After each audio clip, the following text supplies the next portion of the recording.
네, YTN 라디오 이재현의 뉴스 정면 승부 3부 정면 인터뷰로 시작하겠습니다. 윤석열 정부의 원전 중심 에너지 정책에 대해서 야권을 중심으로 비판과 우려의 목소리가 제기됐었는데요. 특히 월성 원전과 고리 원전 등 노후한 원전의 안전성 여부, 또 한전의 30조 적자 관련으로 여야의 시각차가 크게 다릅니다. 이번 국정감사에서도 이런 시각차가 그대로 드러났는데요. 환경운동가 출신 초선 의원이시죠? 더불어민주당의 양이원영 의원 연결해서 윤석열 정부의 에너지 정책 관련한 입장 자세히 들어보는 순서 마련했습니다. 양 의원님 안녕하세요. 네, 안녕하세요. 양이원영입니다. 예. 자, 본격적으로 지금 에너지 정책과 관련된 얘기를 나누기 전에 지금 민주연구원에 대한 검찰의 압수수색과 관련해서 지금 박홍근 원내대표가 국정감사 전면 중단을 선언하고 민주당 의원들이 중앙당사에 집결해 달라라는 문자 메시지를 보냈다는 속보를 전해드렸습니다. 지금 현재 상황 어떻습니까? 네, 대치 중입니다. 저를 비롯해서 저희 당 국회의원들 지방에 국정감사하러 내려가신 분들을 거의 제외하고는 대부분 지금 민주당사에 집결해 있는 상태고요. 그리고 저희 당원들도 이 인근에 계시고, 근데 그 검사는 압수수색을 야간 영장까지 지금 청구한 상태라서 계속 이 앞에 대치 중입니다. 아, 그렇군요. 국정감사 전면 중단을 선언했는데요. 이게 지금 일시적인 건지 앞으로 예정돼 있는 국정감사를 모두 하지 않겠다는 건지 이게 좀 불확실하거든요. 어떻습니까? 사실상 검찰이 국정감사를 방해한 것으로 볼 수밖에 없는 건데요. 지금 국정감사가 이번 주 다음 주면 마감이 될 상황이거든요. 그렇죠. 근데 하필 오늘 전격적인 압수수색을 영장을 들고 와서 지금 하겠다고 한 상황이에요. 근데 보니까 유동규 씨가 내일이면 석방될 거라는 얘기가 있습니다. 네네. 그래서 오늘이 구속 만료일인데 그것과 뭔가 연결돼 있는 게 아닌가. 그래서 이렇게 급하게 지금 영장을 들고 와서 그 압수수색을 하겠다고 하는 것 같은데요. 이게 87년 6월 항쟁 이후에 제1야당에 대한 중앙당사 압수수색은 지금까지 있었던 적이 없습니다. 시도한 적은 통진당이라든가 이런 적은 있었지만 검찰에서의 압수수색은 시도한 적이 없고, 그리고 내용도 보면은 개인적인 뇌물 이런 것이 아니라 우리 대선 자금이라고 얘기를 하면서 완전 그 정치 영역으로 당대당 차원으로 범위를 완전 확전시킨 그런 상황이거든요. 그렇죠. 이건 전면전을 하겠다 이런 선포와 다름이 없고요. 근데 이 김용 부원장님은 사실 임명된 지 며칠 되지를 않았어요.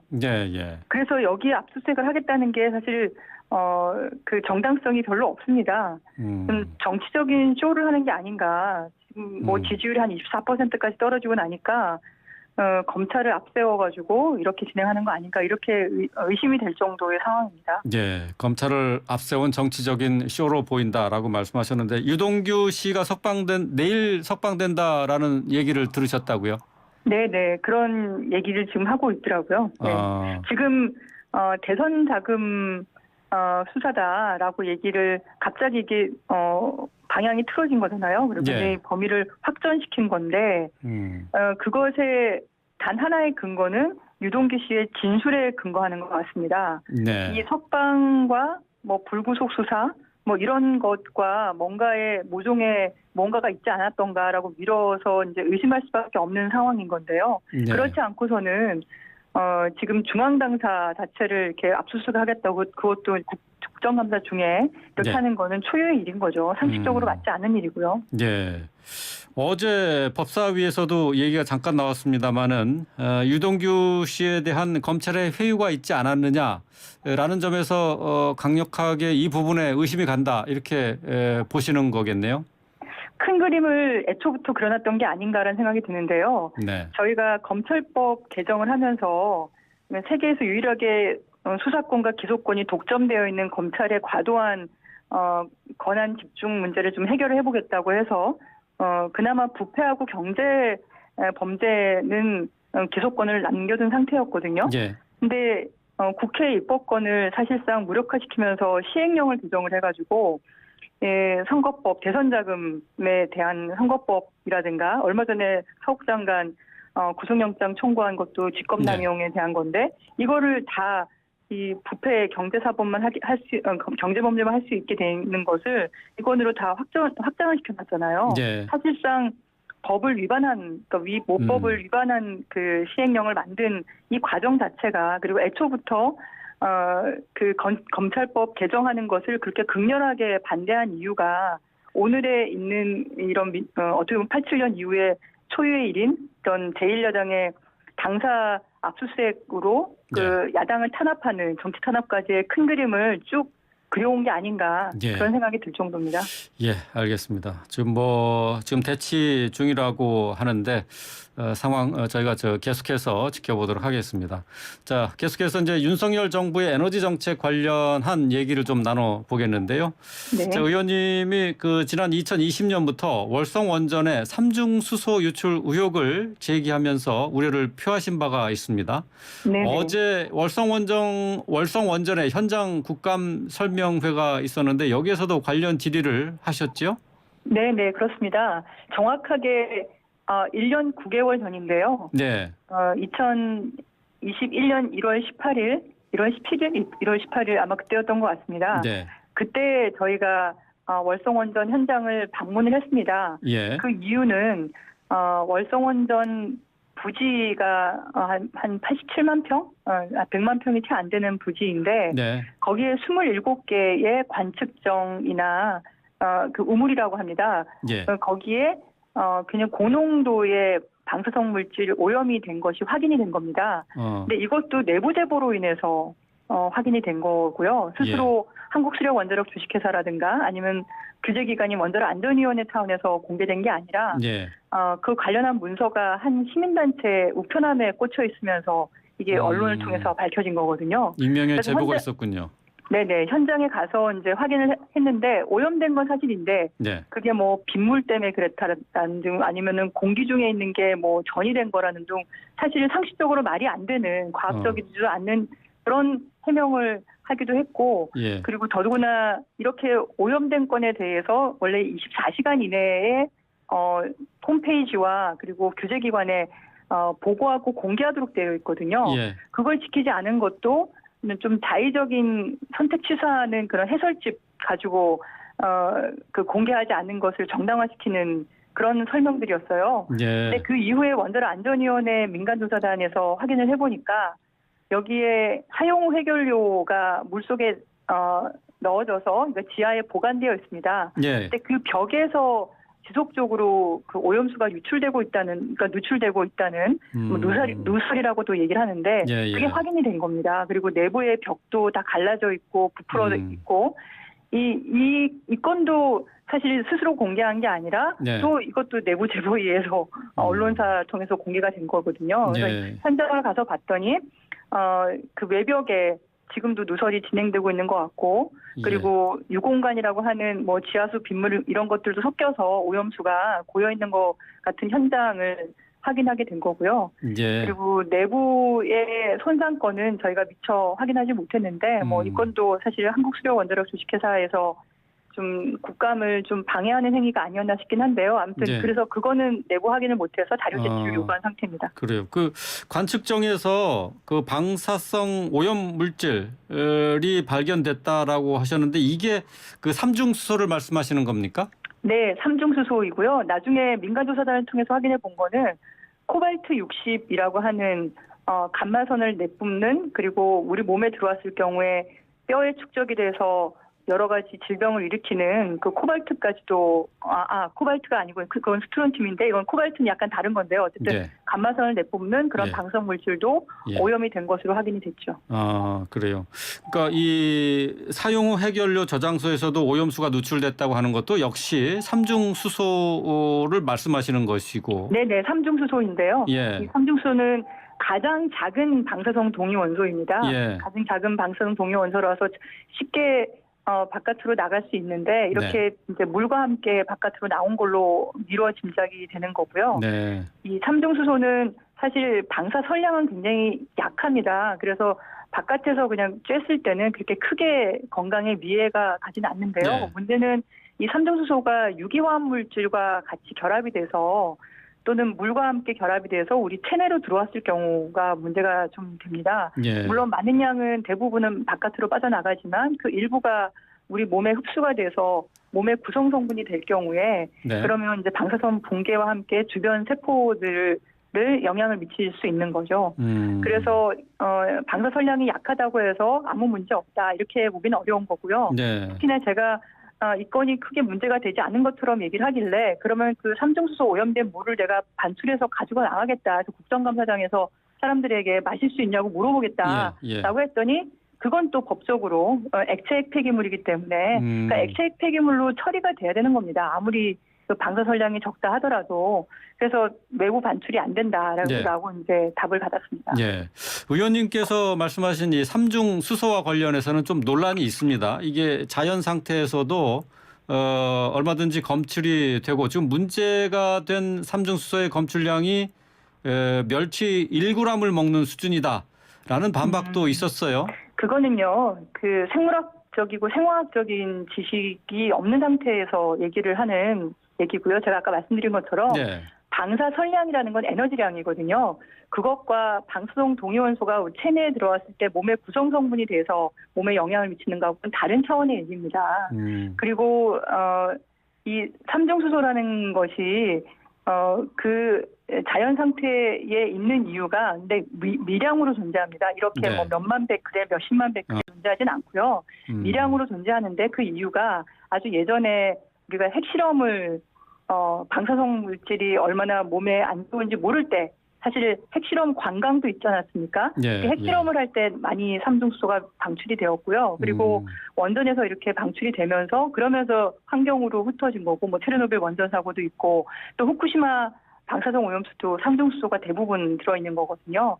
그렇게 해서 오염이 된 거지 자연 상태는 극미량이 존재하는 거지 이렇게 원전에서 오염된 만큼 뭐 수십만 베크레, 수만 베크레 또는 수천 베크레씩 발견되지는 않습니다. 아, 그래요. 그러니까 검출된 양이 자연 상태 훨씬 높은 수준의 삼중수소가 검출이 됐다. 그런 말씀이 되겠네요. 보통 우리 주변에는 삼중수소를 발견하기는 굉장히 어렵죠. 아, 그렇군요. 예.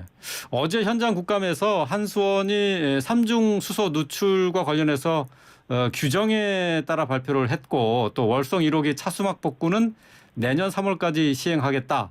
또 그리고 사용 후 핵연료 저장소에 대한 관리도 강화하겠다라고 해명을 했습니다. 한수원 측의 답변 어떻게 들으셨습니까? 네. 우선 한수원에서는 그 당시에 부지가 광범위하게 오염된 게 확인이 됐을 때도 감마선 핵종, 코발트 같은 이런 방사성 핵종이 검출되지 않았다고 딱 잡아댔고요. 네. 그리고 사용 해결로 저장 수조라든가 아니면 레진 탱크라고 있습니다. 이런 방사성 물질이 들어있는 이 건의 누설을 우리가 의심을 했는데 그것도 그런 일이 없다고 딱 잡아댔어요. 근데 나중에 보니까 이게 누설되고 있고 오염됐다는 게 확인이 된 거지 않습니까? 네. 그래서 이게 확인이 되기 전까지는 항상 이런 식으로 딱 문제 없다고 먼저부터 얘기를 하시는 것 같아요. 근데 이 사용 해결로 저장 수조가 지하에 있거든요. 그러면 지하에 묻혀 있는 면이 바닥면 그리고 옆면, 내면 해서 크게 다섯 개의 면이 있지 않습니까? 그 5개 면 중에 1개 면만 지금 누설을 확인한 거예요. 그럼 나머지 면에서는 누설이 되었는지 안 되었는지 확인할 수가 없잖아요. 근데 거기서 차수 막 바깥에 있는 유공간이라고 있습니다. 바다로 그냥 흘러 들어가는 터빈 갤러리로 가는 건데 거기에 고농도의 또 삼중수소가 발견이 됐어요. 그러면 차수막을 벗어나서도 뭔가 새고 있다. 이걸 확인할 수 있는 거고 이것뿐만 아니라 레진 탱크 주변의 유공간에서도 방사성 물질이 발견이 되었고 그럼 여기만 그런 거냐? 월성 2호기, 3호기, 4호기는 그런 문제 없는 거냐? 그건 확인되지 못하고 있는 거거든요. 그래서 전반적인 그 월성 원전 특히나 이 월성 원전은 경수로 원전인 다른 원전하고 다르게 삼중수소도 많고 그리고 이 사용 해결로 저장 수조 안쪽에 차수막이 에폭시 라이너라고 해서 왜 우리 방수 페인트 초록색 페인트 있지 않습니까? 그런 정도이거든요. 그러다 보니까 이게 30년, 40년 되면은 이게 갈라지기도 하고 부풀어 오르기도 하고 벗겨지기도 하고 그런 겁니다. 근데 경수로는 이게 다 스테인리스 판으로 이렇게 금속판으로 되어 있어요. 예, 예. 그래서 뭐 캐나다에서는 수명 연장을 할 때 금속판으로 다 수리하고 이렇게 연장을 한 거거든요. 예. 그래서 전반적인 검사를 해야지 그건 조사하기 전에는 항상 문제 없다 이렇게 얘기하고 있어서 근데 원자력 안전위원회 민간조사단이 더 조사할 수 없는 그런 상황인가 보더라고요. 이번 9월로 종료된다고 이렇게 얘기를 했고 그래요. 그래서 사실 국회에서 나머지 감시 역할과 모니터링 역할을 더 적극적으로 해야 되지 않나 그렇게 생각하고 있습니다. 예. 총체적으로 이제 관리가 부실하다는 그런 지적이신데 근데 월성원전 하면은 지금 경제성 평가 조작 논란 또 관련된 수사가 진행되고 있지 않습니까? 참 이게 정말 지금 와서 보니까 이렇게 감사원과 정치검찰이 짜고 치는 고스톱으로 만드는 건 그때는 이 정도까지는 생각을 못했죠. 근데 제가 월성원전에 대해서는 2008년부터 계속 모니터링을 해왔기 때문에 어떤 안전성에 문제가 있고 경제성에도 문제가 있는지 잘 알고 있습니다. 월성원전 1호기는요.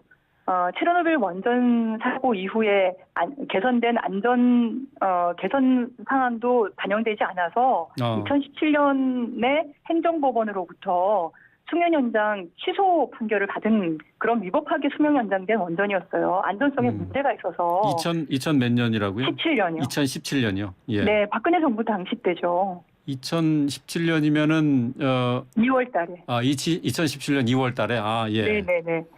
그때 저희가 2015년에 수명 연장할 때 최신 기술 기준에 맞추어서 안전성을 평가하고 설비를 개선하라고 되어 있는 법에 맞춰서 개선을 했어야 되는데 그렇게 하지 않았어요. 전체 뭐 한 7천억 중에서 1,300억 원 주민 설득 비용으로 들어가고 그리고 원자로 압력관과 증기 발생기와 터빈 핵심 주요 기기인데 그중에 원자로 압력관만 교체하고 원래 터빈도 교체를 해야 되는데 그것도 교체하지 않았어요.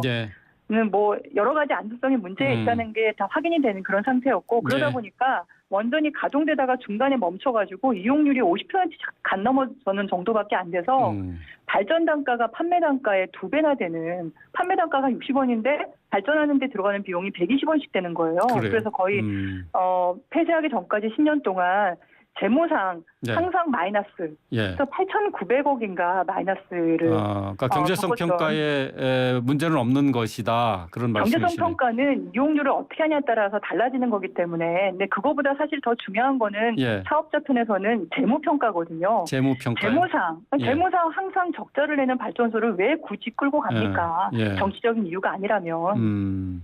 그럼 그런 것을 얘기를 해도 네, 지금 YTN에서 불러주셔서 제가 다시 말씀드리긴 하는데 늘 프레임을 짜서 경제성 조작. 그거는 감사원에서 얘기를 한 건데 그 조작이 아니었고 판매용과 그 발전 단가할 때 이용률의 차이가 있었던 거거든요. 그럼 그거는 지침의 문제였기 때문에 지침을 개선하면 된다 이렇게 나왔던 거예요. 근데 그거를 검찰에서 갑자기 조작 이렇게 하면 수사로 들어가서 지금까지 뭐 직권남용으로 얘기하고 있지 않습니까?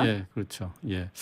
알겠습니다. 월성원전 경제성 평가와 관련한 얘기까지 들어봤습니다. 오늘 말씀 잘 들었습니다. 고맙습니다.